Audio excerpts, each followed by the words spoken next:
Assalamualaikum warahmatullahi wabarakatuh. Saya Haksha Arya dengan NLP 212022075 akan menjelaskan metode membangun. Kita mulai dari data proyek. Jadi nama proyek bangunan ini adalah bangunan perkantoran dan pusat perbelanjaan, fungsi tapak, kawasan industri. Jenis bangunan yaitu bangunan bertingkat sedang, penggunanya itu masyarakat. Jadi bangunan ini disewakan untuk masyarakat ya. Kemudian metode membangun. Metode membangun adalah pelaksanaan pembangunan yang mengikuti prosedur dan telah dirancang sesuai dengan pengetahuan maupun standar yang telah diuji coba. Metode yang digunakan yaitu bottom up, yaitu pekerjaan yang dimulai dari bawah hingga ke paling atas ya. Dalam metode membangun ada beberapa metode atau tahapan yang harus kita lakukan, yaitu yang pertama adalah persiapan dokumen atau tender. Proses lelang proyek konstruksi menawarkan suatu pekerjaan kepada perusahaan yang akan menjadi kontraktor proyek. Ya, jadi proses lelang itu bisa jadi salah satu metode si owner untuk mencari kontraktor yang terbaik ya. Kemudian ada proses pengumuman lelang bagi siapapun yang bertanggung jawab atas proyek ini. Maksudnya yang terpilih ya dalam proses pelelangan itu akan segera diumumkan. Dan pemenang lelang menjadi kontraktor proyek atau yang memegang tanggung jawab penuh atas proyek ini.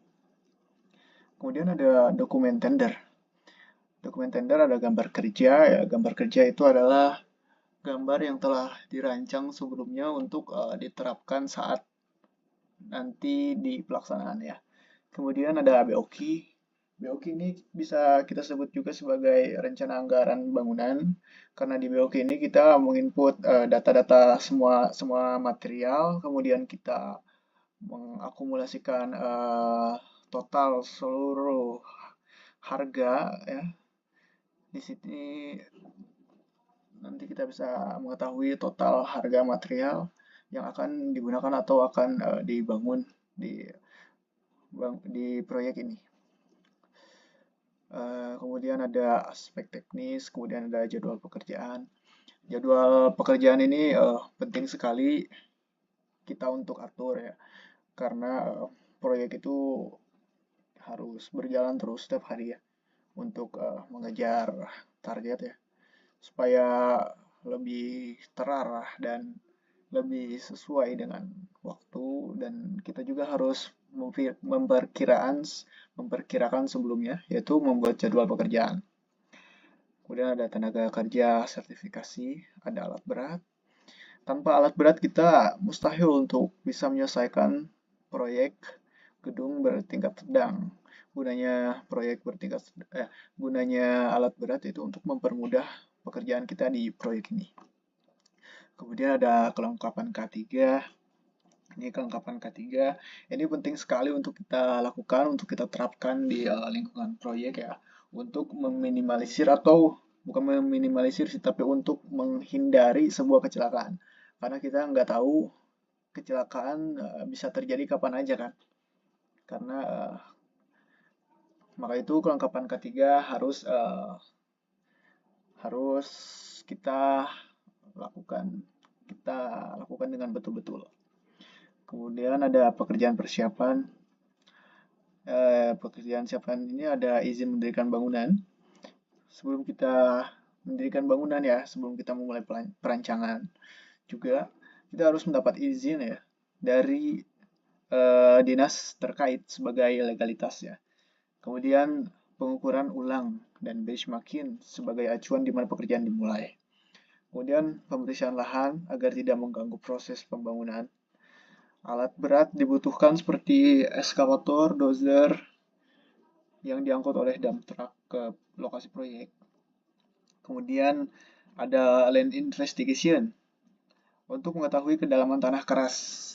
Jadi sebelum kita membuat pondasi, kita perlu sekali melakukan land investigation agar kita mengetahui seberapa dalam si tanah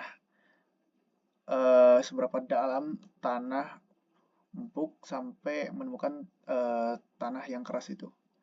Alat yang digunakan adalah sondir atau boring. Kemudian ada pembuatan pagar proyek ya.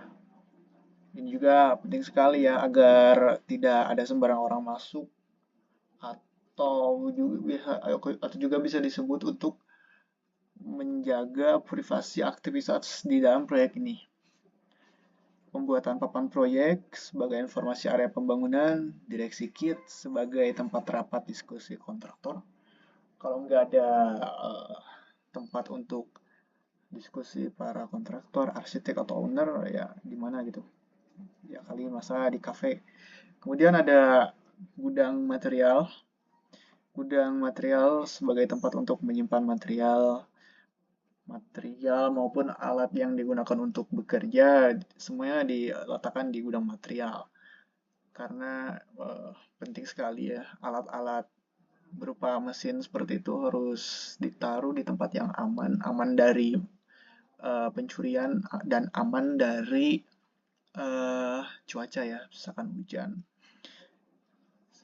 Dan harusnya di gudang material ini ada penanggung jawabnya juga.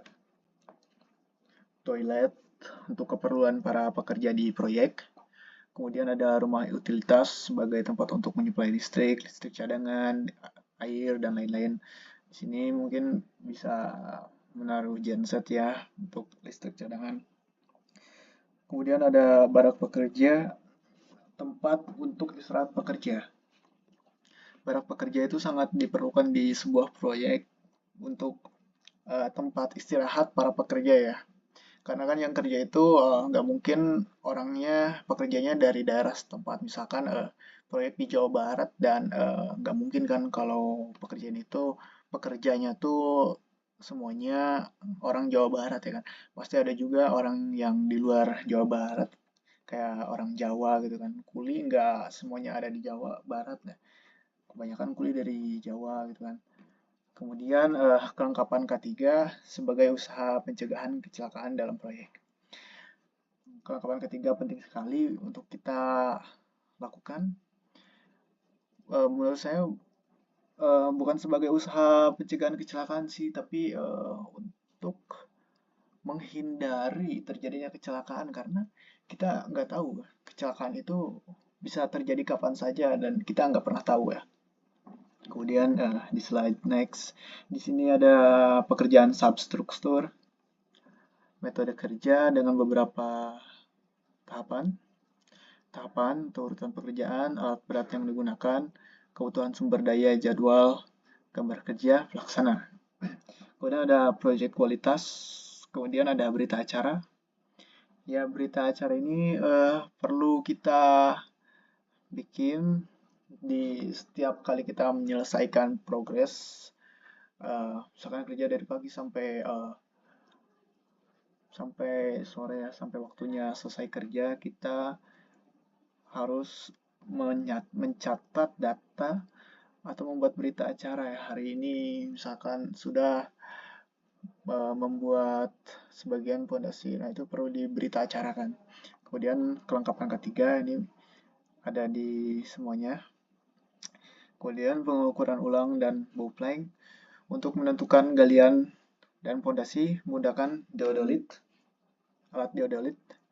Kemudian penggalian tanah menggunakan alat berat. Kemudian setelah digali, selanjutnya pemasangan retailing wall. Kita memasukkan pile primer dan sekunder dengan mobile crane. Kemudian ada pengeboran tanah, bor tanah dengan mesin dan gali untuk slough menggunakan backhoe. Kemudian pondasi tiang pancang. Di sini kita memulai untuk pemasangan tulangan dan pengecoran. Alat yang digunakan yaitu mobil crane dan mixer truck. Mixer truck untuk menuangkan si coran tersebut ya. Corannya mah dibuat dari suatu tempat, misalkan di pabrik ya, kemudian diantar menggunakan mixer truck dan kemudian setibanya di lokasi proyek, lalu mixer truck itu yang membawa corannya dituangkan ke daerah yang sudah ditentukannya. Kemudian ada pekerjaan infrastruktur. Kemudian yang keempat ini ada kolom, balok, beton, dan plat lantai. Di sini memulai pemasangan rangka beton dan plat lantai dengan cor setempat ya. Kemudian selanjutnya kolom, balok, baja, castellated, pemasangan rangka dengan alat tower crane. Kemudian pekerjaan utilitas yang dapat dilakukan bersamaan dengan pekerjaan struktur. Ya, ada beberapa seperti instalasi jaringan air bersih, jaringan air kotor, jaringan air hujan, instalasi kabel listrik. Kemudian ada pekerjaan arsitektur yang dapat dilakukan juga bersamaan dengan pekerjaan struktur, yaitu pemasangan plafon, dinding, lantai, dan pintu jendela. Kemudian ada pekerjaan arsitektural ya. 1, 2, 3, 4. Keempat ini sama seperti sebelumnya. Kemudian yang kelima ada pemasangan ACP. Kemudian pekerjaan arsitektural yang keenam yaitu pemasangan secondary skin yang berguna untuk menyaring ya cahaya yang masuk ke dalam bangunan secara berlebih supaya di dalam bangunan tidak terlalu panas. Karena kalau bangunan terlalu panas kita akan menggunakan kebanyakan air conditioner atau penghawaan buatan ya, dan itu akan menggunakan atau memakan daya listrik yang terlalu besar. Kemudian ada pengecatan dinding sebagai finishing dan ada pemasangan pintu dan jendela. Kemudian pekerjaan mekanikal, elektrikal, dan plumbing. 1, 2, 3, 4 ini seperti sebelumnya ada ya. Kemudian khususnya di mekanikal ini ada pemasangan alat kebakaran. Kemudian ada pemasangan sistem tata suara. Kemudian ada pemasangan titik lampu. Kemudian juga ada pemasangan sanitari. Di page selanjutnya ada pekerjaan interior. 1, 2, 3, dan 4 ini sama seperti sebelumnya ada. Yang kelima ini di pekerjaan interior ada pemasangan papan petunjuk. Yang fungsinya papan petunjuk ini untuk menunjukkan sebuah lokasi di dalam bangunan ya, sebagai penanda ya. Kemudian ada pemasangan detail dan furnitur pendukung. Kemudian selanjutnya ada pekerjaan landscape. Yang ke 1, 2, 3, 4 ini sama seperti sebelumnya. Ada di pekerjaan sebelumnya. Kemudian yang ke-6 ini di pekerjaan landscape. Ada pekerjaan vegetasi dalam set. Jadi kita menentukan letak di mana vegetasi diletakkan di dalam set ini.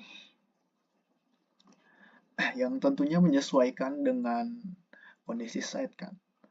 Menyesuaikan dengan jalan misalnya, karena vegetasi itu bila kita diletakkan di depan ya bisa mengganggu view area depan, itu minusnya, tapi plusnya bisa menyaring kotoran yang masuk atau debu yang masuk dari jalan menuju bangunannya, dan bisa sebagai buffer juga untuk kebisingan. Kemudian ada pekerjaan penyerahan, yaitu pengecekan ulang pekerjaan kontraktor. Bila ada yang kurang sesuai atau ada kesalahan, bisa kita revisi dan kita perbaiki ulang. Dan kita tentunya harus membuat berita acara ya. Kemudian di pekerjaan selanjutnya ada maintenance. Pekerjaan maintenance yaitu masa maintenance sekitar selama-lamanya 3 bulan ya. Jika di dalam 3 bulan itu ada ditemukan ketidaksesuaian, maka kita perlu merevisi dan perbaikan ulang. Kemudian kita perlu juga membuat berita acara. Kemudian yang terakhir ada completion project. Jadi setelah semua metode terlaksanakan dan semuanya terbilang aman, kemudian kita bisa mengakhiri proyek ini, yaitu penyerahan bangunan kepada sang owner disertai as-built drawing. Di sini ya pastinya owner juga sudah merasa oke dan setuju dengan building yang udah dibangun ya. Kemudian owner juga bisa mendapatkan shop drawing, handover, dan master key-nya. Terima kasih. Mohon maaf apabila ada kesalahan kata dan kesalahan penyusunan metode membangun yang saya buat. Terima kasih. Mohon maaf. Assalamualaikum warahmatullahi wabarakatuh.